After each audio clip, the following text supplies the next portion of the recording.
One of the things in the introduction, I mentioned observational listening that you developed back in 2014. Talk to us about what that is and why that's so important in leadership.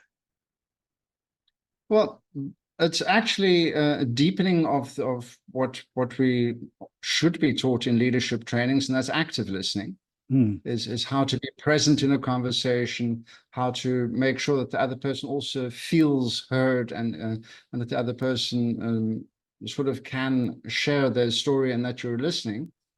Someone might say is like, I'm sorry, I lack empathy. I'm an accountant. I'm an engineer. I'm a whatever. I lack empathy, right? But you're saying you don't necessarily have to have empathy. You have to be present, and you have to be observing what's happening with all of your senses. And that's not being empathetic. That's actually being an active an active player in the conversation. In a way, it's both. Because I'm saying that empathy is this. Empathy is listening to, being present, and just trying to observe and trying to use all your senses to get the best approximation possible of what's going on in the other.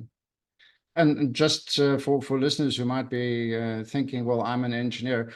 Well, guilty. I was an engineer too. I started my career as an electrical and electronic engineer. So I don't think it's got to do with the profession you choose. I think it's got to do with just being aware, hey, hang on, I can tell electrons to go left or right, but people, different kettle of fish. Yeah, I knew your background was in engineering. That's why I touched on that. And I'm also an engineer. So, and we're talking about leadership. So we're talking about things that are not, we didn't learn in engineering school at all, for sure. Yeah. No, definitely not. No.